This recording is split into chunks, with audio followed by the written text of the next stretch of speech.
Okey, Assalamualaikum sekali lagi.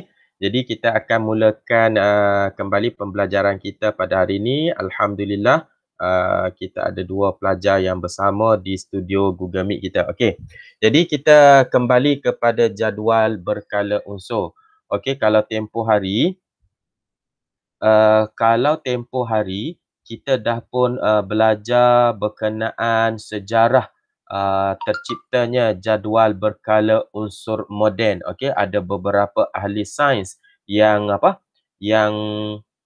yang memperkenalkan ni.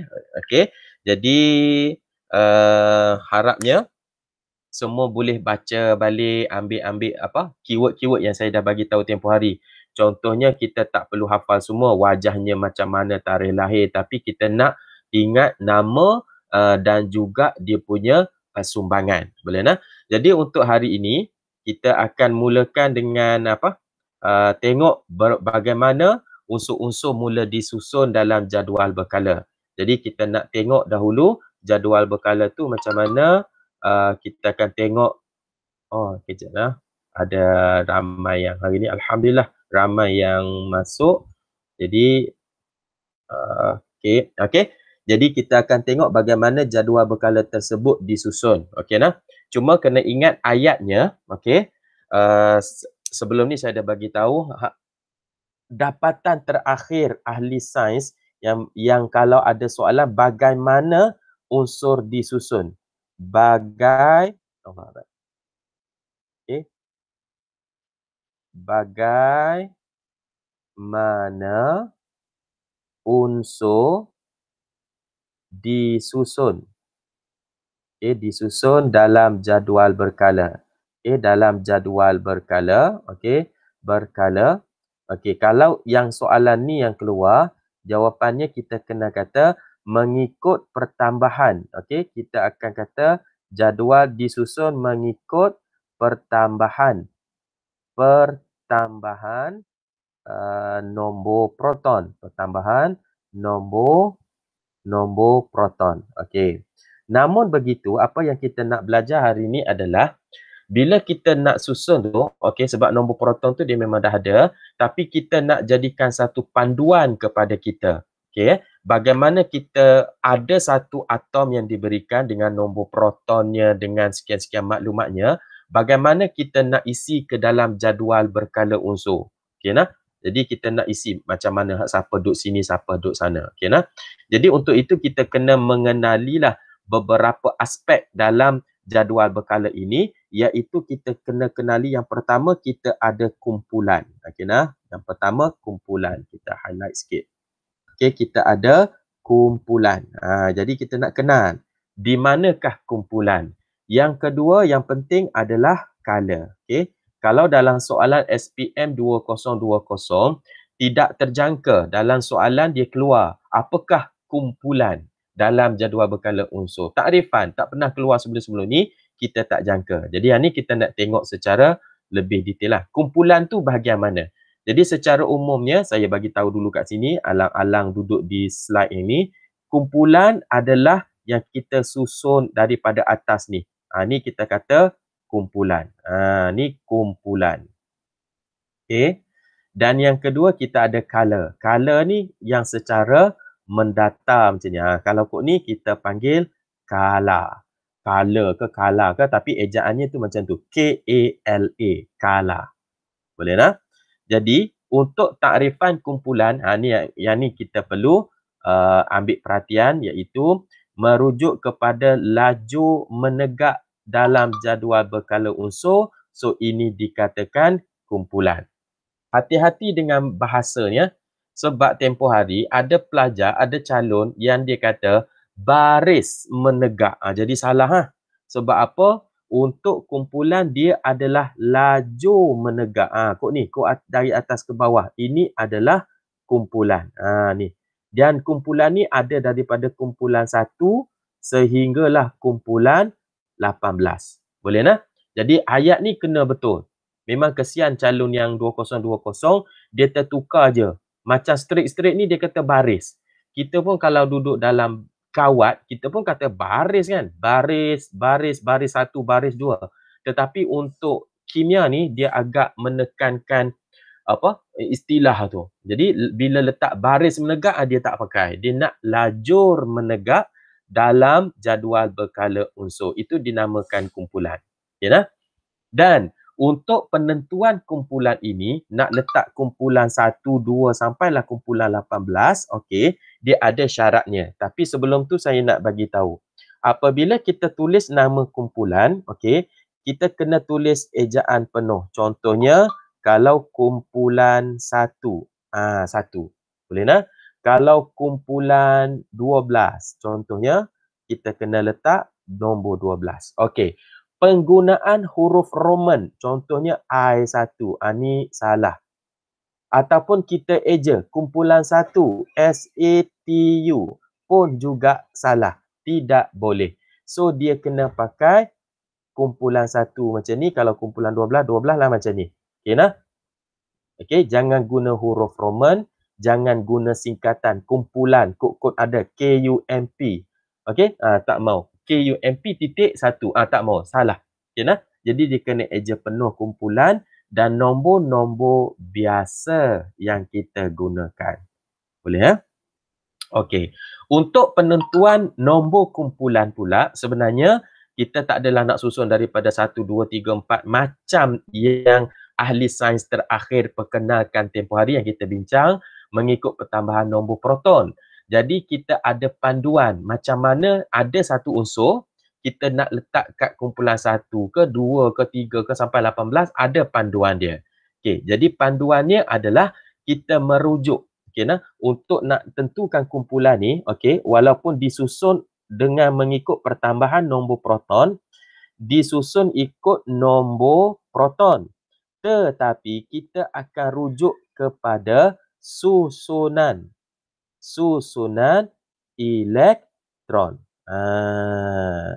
Kenapa? Sebab dalam atom bilangan proton sama dengan elektron. Jadi walaupun kita ada nombor proton, tapi bila nak letak dalam kumpulan kekala ni, kita rujuk kepada susunan elektron. Hak susunan elektron tu hak mana? Hak tu. Susunan elektron tu hak tu yang contohnya 2, 1. Yang 2, 8, 8. Alah kita dah belajar tempoh hari. 2, 3 dan seterusnya lah hak 2 titik-titik tu. Kan macam hak ni elektronnya ada 3. So 2, 1. Elektron hak ni ada 10. So 2, 8. 10 pula. 18. So 2.8.8. Hak ni 2, 3. Okey. Boleh ya? Okey. Jadi terdapat 18 kumpulan semuanya dalam jadual berkala. Jadi kita nak tengok macam mana dia nak susun. Okey. Tengok.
Sama-sama.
Jangan pelit-pelit, cikgu record.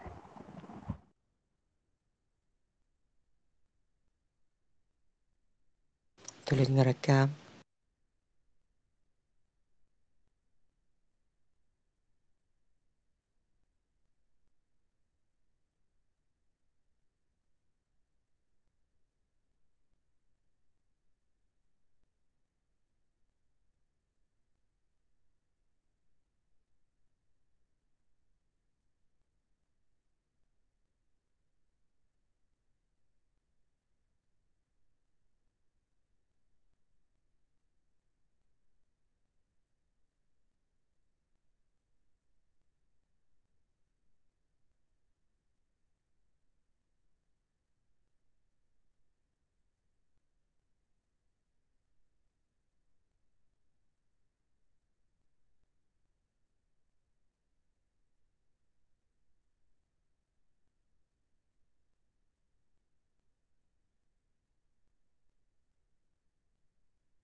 Tolong jangan main-main.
Hello, hello.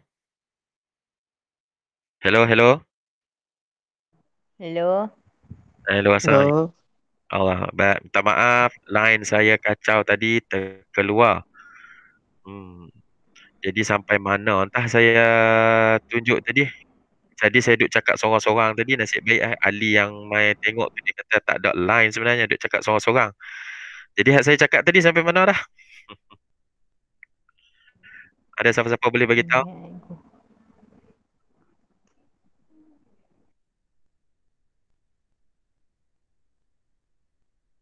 Sampai mana hak saya cakap tadi? Hak ni saya share screen. Okey.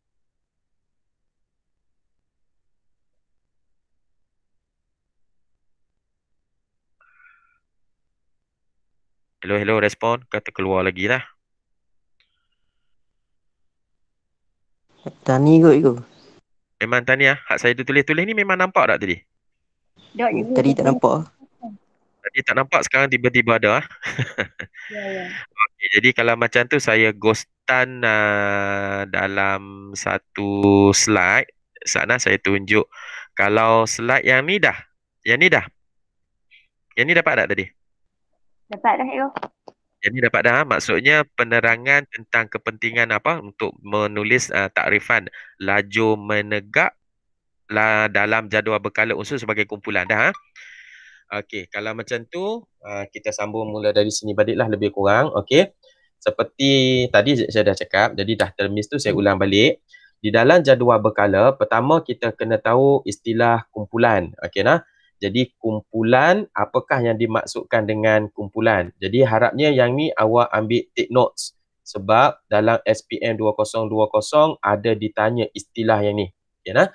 Jadi di dalam kumpulan, kita ada kumpulan 1, kumpulan 12. Ini adalah dari segi penulisan, kita tak pakai huruf Roman, kita tak eja. Kita guna nombor yang sebenar. Okey. Kemudian kita ada untuk penentuan kumpulan.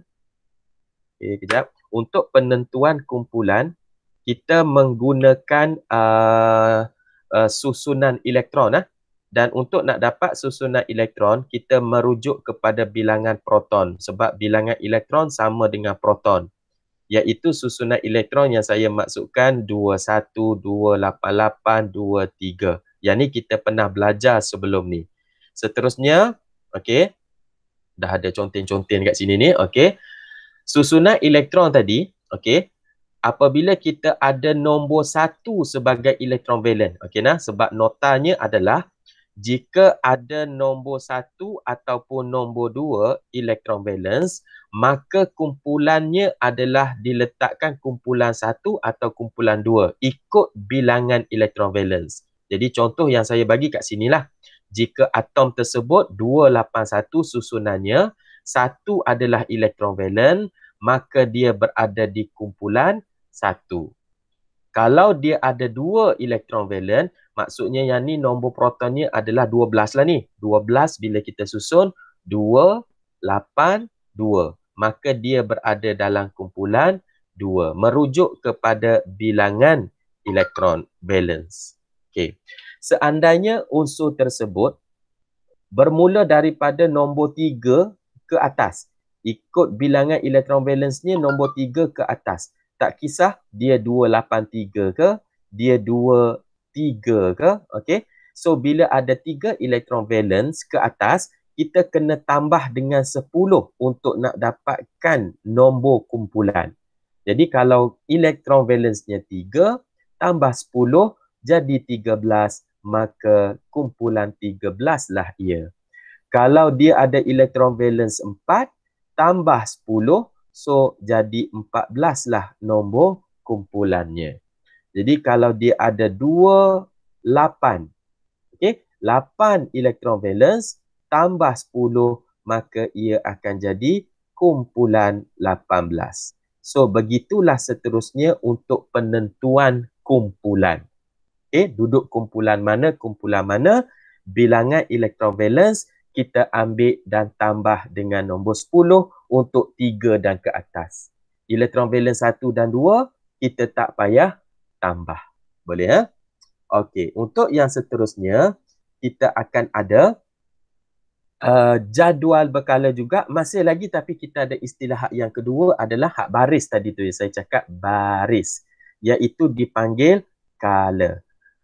Dan ya tadi kumpulan, tak mana tadi, hak skrin hak sebelum ni lagi. Kalau ikut atas ni, okey, hak menegak ni kumpulan, yang melintang-melintang ni, okey, melintang-melintang ni adalah kala, yang menegak-menegak ni adalah kumpulan. Jadi untuk takrifan kala pula, dia perlu ada perkataan baris mengufuk. Baris mengufuk dalam jadual berkala unsur. Tapi hak ni tak keluar dalam SPM lah tempoh hari. Yang tempoh hari dia keluar istilah kumpulan sahaja. Okey. Jadi untuk kala ni, untuk yang baris mengufuk-mengufuk ni, okey, hak melintang-melintang ni, okey, dia ada 7 semua. 7 kala semua. Dan bagaimana kita nak menentukan kala ini ditentukan oleh bilangan petala yang berisi elektron. Apa maksud? Contohnya kita ambil yang sama tadi. Contohnya kalau kita ada susunan 2, 1. Okey. Satu ini merujuk kepada kumpulan 1. Tetapi bilangan petala dia ada petala pertama, first.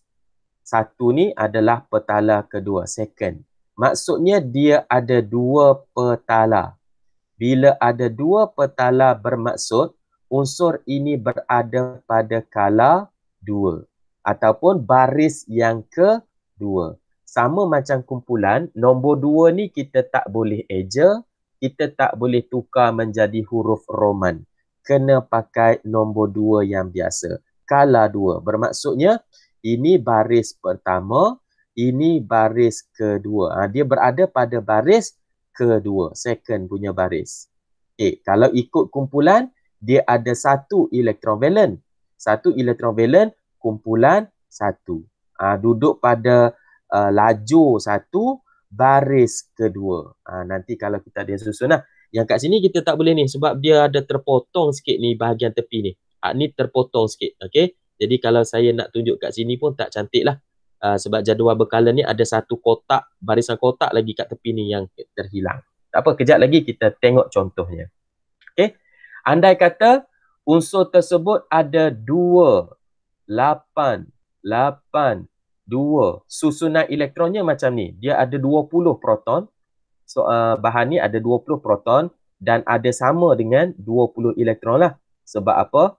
Untuk bilangan proton dan elektron sama bagi atom. Jadi 20 elektron ini yang kita dapat susunan 28, 82. 10, 10. Jadi 20. Jadi kita tengok ini berada dalam kumpulan berapa? Bila elektron valennya 2? Kumpulan 2. Kala berapa? Okey, nah, kumpulan 2. Kala berapa? Kala berapa? 1, 2, 3, 4. Ada 4 petala yang berisi elektron, maka ini adalah kala 4. Ada juga waktunya, okey, soalan dia tak bagi dalam bentuk susunan. Dia akan bagi dalam bentuk gambar rajah. Contohnya dia bagi suatu unsur, suatu atom unsur X katakan. Bulatan pertama untuk nukleus. Bulatan kedua dia bagi 1, 2 elektron. Yang ketiga, yang ketiga betul. Ada 1, 2, 3 elektron valen. Okay. Jadi dia bagi gambar rajah macam ni. Okay. So letakkan kumpulan berapakah unsur ini, atom unsur ini. Jadi kita pun akan kira bilangan elektron valen iaitu pada lingkaran terakhir ataupun bulatan terakhir ataupun istilah sebenarnya adalah petala terakhir iaitu elektron valen. Jadi ada 1, ada 2, ada 3. Maka ini adalah berada dalam kumpulan 3. Kalau kala pula, kita akan tengok berapa bulatan yang ada elektron. Yang hak pertama ni tak dikira lah sebab ini bulatan tak ada elektron duduk. Dia mewakili nukleus. Ini mewakili nukleus. Jadi yang dia duduk, bulatan pertama ada 2 elektron. Ada 2 elektron. Ada elektron lah. Dan bulatan yang kedua ada juga 3 elektron. Maka dia berada pada kala 2. Sebab ada 2 sahaja petala yang berisi ataupun terisi elektron. Boleh nak? Jadi kita pun kalau nak menentukan kedudukannya, nak cari di manakah atom ini, maka kita akan tengok pada lajur 3, hak menegak tadi tu, lajur 3 dan baris 2. Jadi kalau dalam kotak kita akan cari baris kedua, lajur yang ketiga. So di situlah kedudukannya. Okey, kita tengok beberapa contoh nak menentukan kumpulan dan kala yang diberikan di sini. Okey nah? Kita fokus kepada kumpulan dan juga kala. Kita tengok susunan elektron. Okey, lithium contohnya. Ada 1 elektron valence, maka kumpulan 1. Kalsium 2 elektron valent, kumpulan 2. Aluminium 3 elektron valent, so tambah 10 jadi kumpulan 13. 4 elektron valent, kumpulan 14. 5 elektron valence, kumpulan 15. 6 elektron valence, kumpulan 16. 7 elektron valence, kumpulan 17. 8 elektron valence, kumpulan 18. Okey, untuk kala pula kita tengok bilangan petala. Jadi ini petala pertama, petala kedua. Ada 2 je yang berisi elektron, maka kala 2. Ni kat sini pun dia dah stickkan siap-siap ni.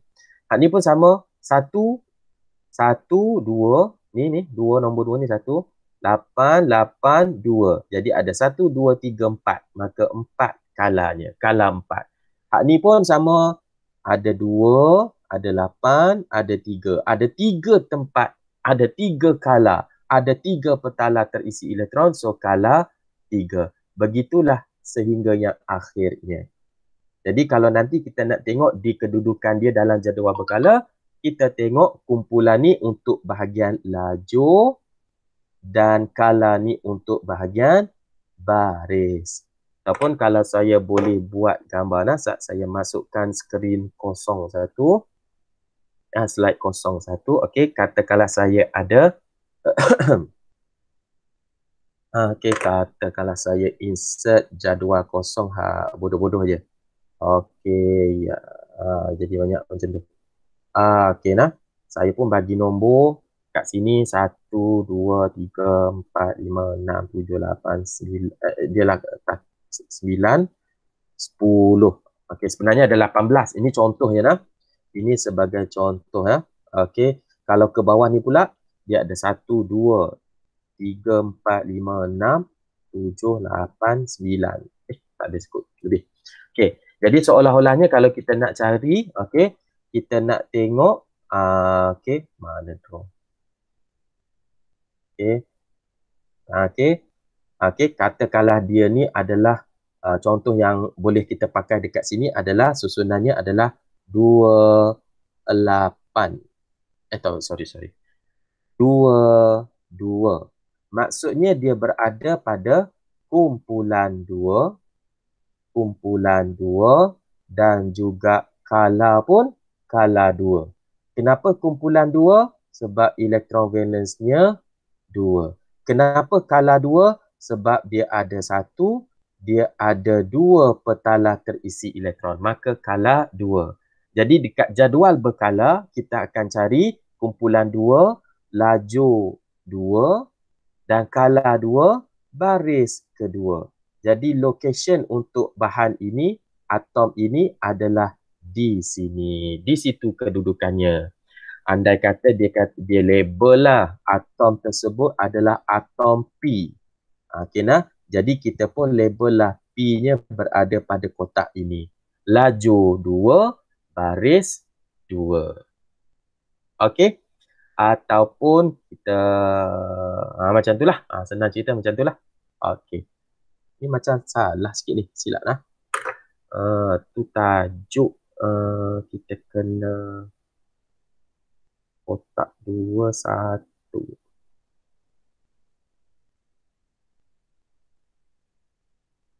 Betul kot? Okey. Selesai untuk kita menentukan kedudukan unsur dalam jadual. Tapi hak ni bukan jadual berkala ni lah sebab sampai 10 je. Sebab jadual berkala dia ada sampai 18. Tapi tak muat lah. Kita tak buat lah yang kat sini 18. Yang ni pun terlebih satu ni. Dia sepatutnya kala ada 7 saja. Tapi dah terbuat sampai 8. Okay, nah. Ini just analogi nak bagi faham macam mana unsur kita nak letakkan.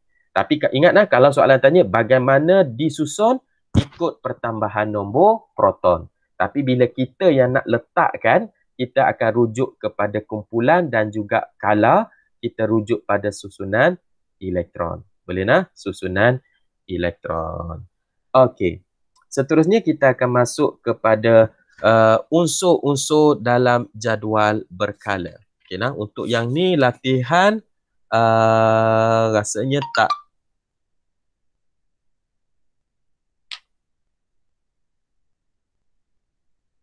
tak ada masalah sangatlah. Latihannya pun tak nilah. Kalau ada pun nanti saya akan bagi lain dalam grup.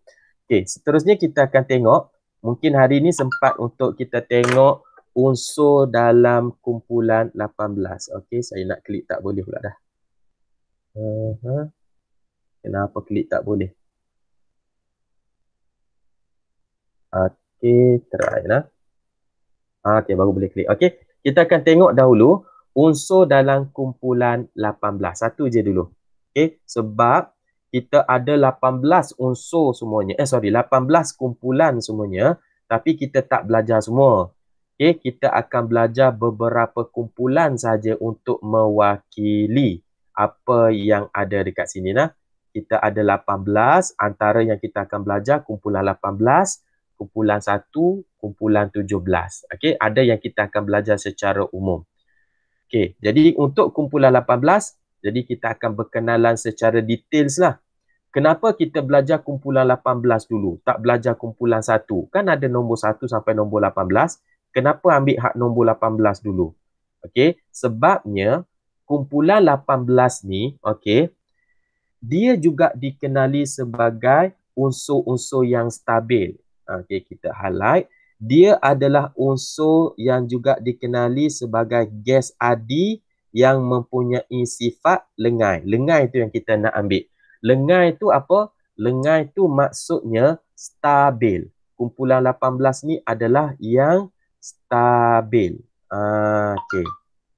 Itu sebabnya. Jadi bila dia stabil, dia tak banyak songeh lah. Perangainya pun tak banyak.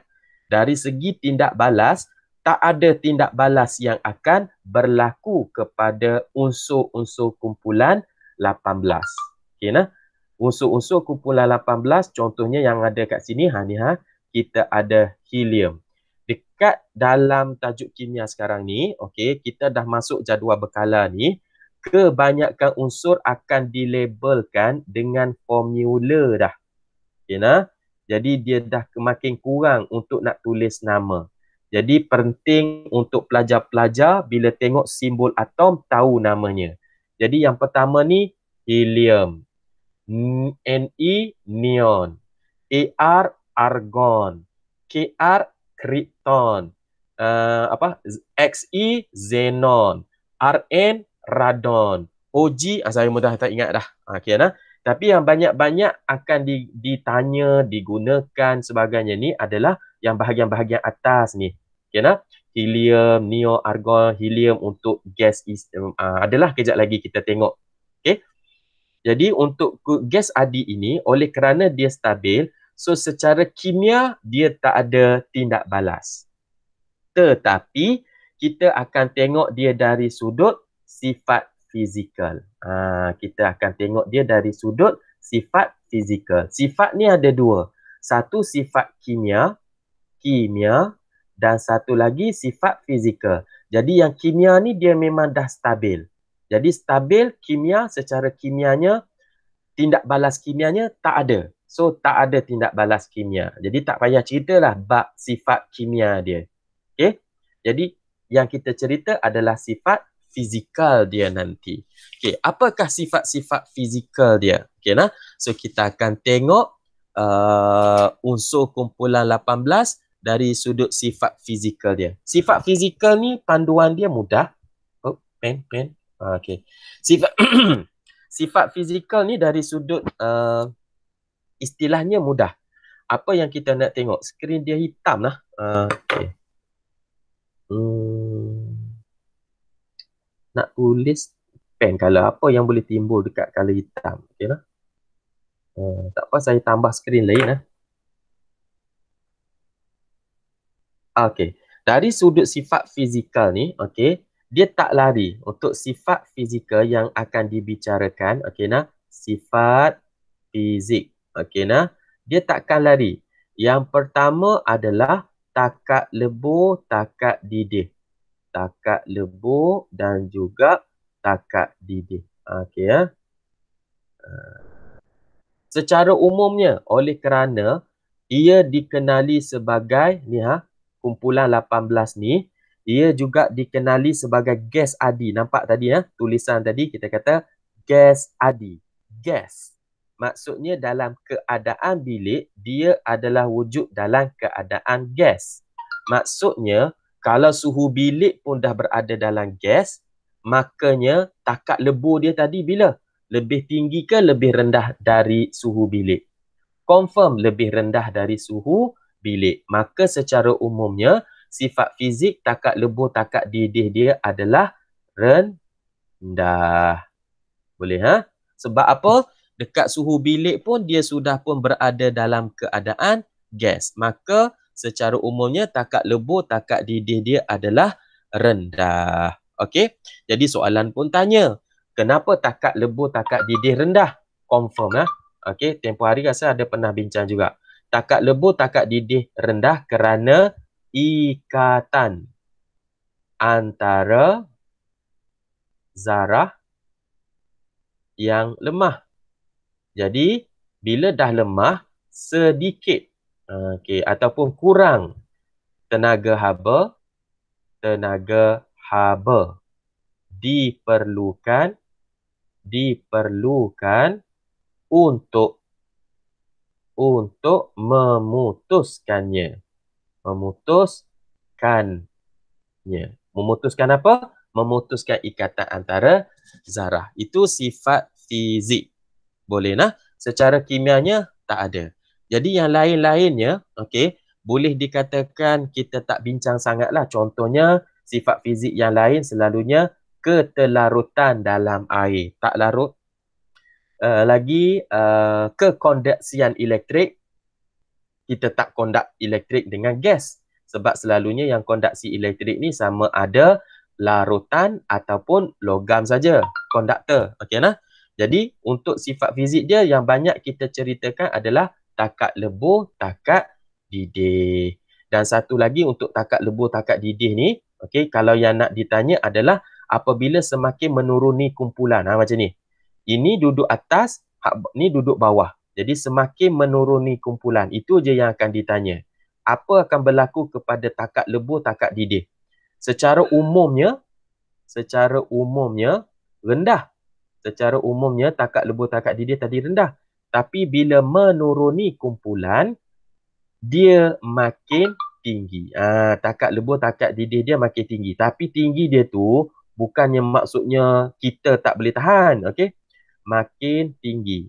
Tinggi bila buat perbandingan lah. Contohnya, takat lebur, takat didih xenon. Ni xenon ni lebih tinggi dari takat lebur, takat didih argon. Macam tu. Takat lebur, takat didih argon lebih tinggi dari takat lebur, takat didih helium. Yang ni kita akan bincang juga. Bagaimana nak explain, bagaimana nak menjawab penerangan kepada sifat fizik takat lebur, takat didih makin tinggi bila turun kumpulan. Okay, Jadi saya akan tambah satu lagi slide. Okay, bila menuruni kumpulan. Mana home slide ni? Okay, Okay, kumpulan 18. Kita ambil balik. Kumpulan 18. Okey. Kalau ikut susunan, okey, kumpulan 18 ni, kalau kita tengok tadi, okey, mana tadi? Okey, kalau kita tengok kumpulan 18. Nampak tak? Helium, neon, argon ni, nombor protonnya semakin ke bawah, semakin bertambah.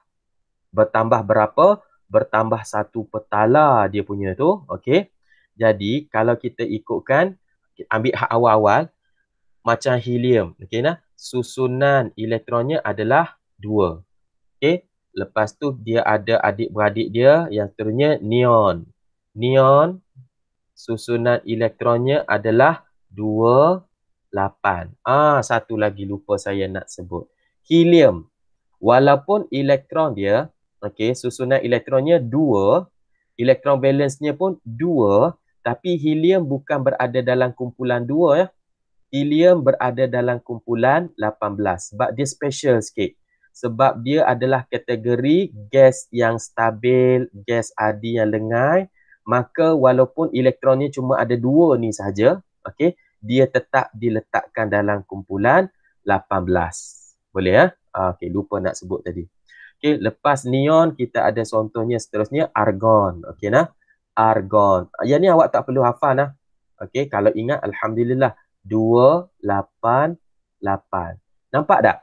Kalau helium ni dia cuma ada 1 petala. Neon ada 2 petala. Argon ada 3 petala. Jadi kalau kita lukis dia punya struktur dia tu, okay, helium, nukleus dan 1 bulatan. Ini tempat elektron berada. Ada 2 elektron. Kalau kita ada neon, okay, neon, bulatan pertama, nukleus, bulatan kedua untuk 2 elektron yang pertama, bulatan ketiga, okay, untuk 8 elektron di petala kedua. Nampak tak? Nampak tak? Beza antara 2 atom ini. Okay, nah? Semakin ke bawah, ni kita lukis ikut susunan ke bawah dah ni. Semakin ke bawah, kita nampak saiz atom dia adalah bertambah. Okay, saiz atom bertambah. Itu poin yang pertama. Okay, dia secara umum untuk yang ahli bukan logam, untuk unsur-unsur bukan logam ataupun unsur-unsur yang wujud dalam keadaan gas, dia memang semakin ke bawah, saiz atom bertambah menyebabkan ikatan antara zarah semakin kuat. Jadi semakin ke bawah unsur tersebut menyebabkan takat didih ataupun takat lebur bahan itu bertambah. Boleh tak? Jadi yang kita nak di sini adalah secara umum takat lebur, takat didih, kumpulan 18 keseluruhannya. Keseluruhan kumpulan 18 tu adalah rendah. Itu sifat fizik dia. Takat lebur, takat didih dia adalah rendah. Tetapi apabila menuruni kumpulan, takat lebur, takat didih dia semakin bertambah. Ini semakin bertambah. Reason dia adalah ikatan antara zarah semakin kuat. Kenapa? Saiz atom bila semakin ke bawah, saiz atom bertambah. Cikgu tak lukis pun argon, nak jimatkan ruang. Sebab kalau argon ada berapa petala? 1, 2, 3. Lagi besar daripada neon ni lah. Okay, nah? Neon ni baru ada 2 petala isi elektron. Argon ada 3 petala. Lagi besar. Okay? Jadi yang kena awak tanam, catat sebagai nota, bahan bukan logam ataupun bahan yang berada dalam keadaan gas, makin besar saiznya, makin kuat ikatan antara zarah. Boleh? Jadi kita pun bolehlah compare. Okay, nah? Saya copy, Ctrl C, saya copy yang ni, Ctrl V. Okey. Kita ambil pemadam. Kita padam balik. Kita nak banding-banding ada dalam ni. Okay, jadi kalau soalan tanya antara helium dengan krypton. Mana helium? Okay, antara helium ni antara Apa ni? Cancel. Antara helium, mana pen? Okay. Antara helium dengan krypton, yang mana mempunyai takat lebur, takat didih yang tinggi. Jadi kita pun tengok krypton duduk lebih bawah. Maka krypton mempunyai takat lebur, takat didih tinggi. Jadi jawapan pertama dia adalah krypton. Ataupun awak tulis formula pun boleh. Mempunyai takat didih ataupun takat lebur lebih tinggi. Okey nah. Ini jawapan pertama, poin pertama jawapan. Alasannya kenapa? Saiz atom krypton. Okey. Saiz atom krypton lebih besar. Kalau orang tanya, kenapa saiz atom krypton lebih besar? Sebab dari segi posisi, krypton duduk lebih bawah dari helium. Bermaksud bilangan petala krypton lebih banyak daripada helium.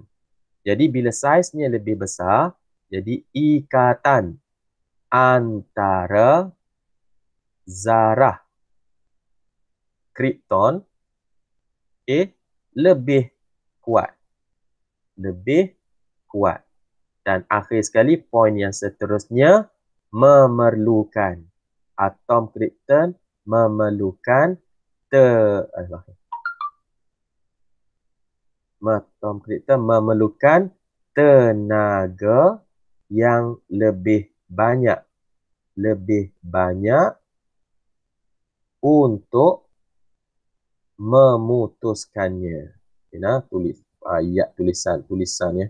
Harap-harap boleh faham sambil-sambil saya cakap ya. Okey, jadi atom krypton memerlukan tenaga lebih banyak untuk memutuskannya. Okey. Samalah nanti kalau dia bagi perbandingan antara neon dengan xenon ke. Jadi takat lebur, takat didih, xenon lebih tinggi sebab dia duduk bawah, ikatan lebih kuat, saiznya lebih besar. Okey, itu adalah sifat fizik untuk unsur-unsur kumpulan 18. Okey, untuk yang seterusnya, saya hanya nak bagi homework kepada pelajar-pelajar. Okey nah? Dah sebagai nak penamat dah ni. Okey. Okey. Ni nota-nota. Gas Adi bertidak. Okey. Tak apa, kita tengok jugalah, baca sikit. Tapi last lah ni. Okey. Sebab nak bagi kerja rumah je. Okey. Untuk kumpulan 18, secara kimia bersifat tidak reaktif secara kimia. Okey nah, sebab apa? Dia dah stabil. Okey. Dia wujud sebagai monoatom. Okey nah. Nak explain yang ni dulu. Apa itu wujud sebagai monoatom? Okey. Kalau sebelum ni kita dapati kebanyakan gas dia akan wujud secara berpasangan. Macam mana tu berpasangan? Okey nah, kejap saya tulis contoh. Kebanyakan gas lain, contohnya, okey, kalau kita ada oksigen, oksigen. Okey, formula dia adalah O2. Dia tak wujud. Sedangkan simbol atom oksigen adalah O. Tapi kalau gas oksigen, kalau kita ada gas oksigen, simbolnya O2. Tak syok besar sangat. Okey, gas oksigen O2. Sama juga kalau kita ada karbon dioksida. Okey ya. Jadi dia mesti bergabung. CO2. Tetapi kalau kita ada gas helium, dia tak perlu tulis He2. Tak perlu tulis. Tak payah. Okey nah, Ctrl Z. Dia hanya ada helium itu sahaja. Satu atom sahaja. Ini yang dikatakan gas monoatom. Monoatom ni apa maksudnya? Terdiri dari satu atom sahaja. Kalau yang ni ada dua. Ada atom karbon, ada atom oksigen, dan oksigen ni ada dua lagi. Jadi jumlah atom kat sini 3 atom. Kat sini jumlah atom berapa? 1 atom. Kalau gas oksigen kat atas ni berapa atom? 2 atom. Okey nah. Jadi ini yang dikatakan gas monoatom. Kenapa dia monoatom? Sebab dia sudah stabil. Ni okey, kita ambil highlight balik. Kenapa dia monoatom? Telah mencapai susunan elektron duplet atau oktet. Apa maksud duplex? Apa maksud duplex? Okey nah. Duplex. Duplex adalah untuk gas helium, iaitu dia ada dua je. Susunan elektron dia adalah dua sahaja. Jadi hak akhir dia tu adalah dua dan dia dah stabil. Oktet, hak mana pula oktet? Oktet adalah yang ada 8 dekat belakang. Contohnya 2, 8, 2, 8, 8. Ni bila 8 dekat belakang ni, kita kata oktet. Dan kalau kita jumpa, nanti dalam soalan dia tak bagi nama xenon, radon semua tak bagi. Dia kata ada unsur M. Susunannya adalah 2, 8. Ni maksudnya dia akan tanya, M ada tindak balas kimia? Tak ada. Kenapa tak ada? Sebab dia sudah mempunyai susunan elektron oktet yang stabil. Maka tidak cenderung berlaku tindak balas kimia. Tidak berlaku tindak balas lagi dah. Okey, boleh nah? Sebab dia tidak perlu lagi menerima atau berkongsi elektron. Okey? Rasanya itu yang saya nak cerita hari ni. Dan seterusnya untuk homework. Untuk homework kerja rumah, okey. Dalam ni ada nota-nota dia, tapi saya nak awak buat sebagai nota. Okey, nota muka surat 86. Muka surat 86 buku teks, okey. Awak salin kegunaan unsur kumpulan 18. Kegunaan unsur kumpulan 18 dalam kehidupan. Sebab yang ni baca je, okey. Contohnya helium diisi dalam belon kaji cuaca.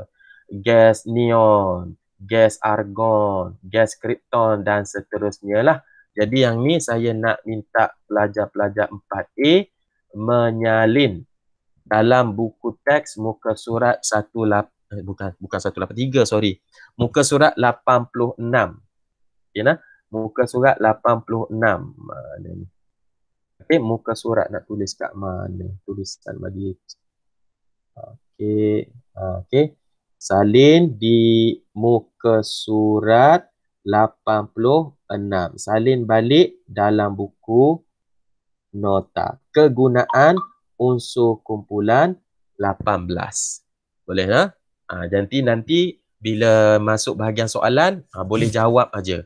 Apakah kegunaan helium? Apakah kegunaan argon? Okey, sampai situ. Ada yang nak tanya sampai situ? Okay, ada. Tak ada? Okey. Sebenarnya tajuk ni agak mudah lah. Dia tak ada pengiraan. Banyak kepada bacaan lah. Jadi kalau pelajar-pelajar rajin membaca tu, insya-Allah. Kalau kurang membaca tu, astagfirullah. Kena ni lah. Jadi insya-Allah kita akan stop sampai situ. Jadi saya akan stop sharing dan juga stop recording. Ada apa-apa masalah seterusnya boleh bertanya di dalam grup. InsyaAllah video ni bila dah stop record nanti dah siap, saya akan masukkan. Sebab ada pelajar kita yang message tak boleh tengok dekat YouTube. Kalau hantar video boleh. Sebab tu saya selalu hantar dua jugalah. Satu YouTube, satu yang record biasa. Okay? Jadi sekian dulu untuk hari ini. Assalamualaikum warahmatullahi wabarakatuh. Kita selesai kelas kat sini je. Masa yang ada sikit lagi ni, salin hak saya minta tadi. Okay? Untuk awak punya masa depan jugalah. Okay, sekian.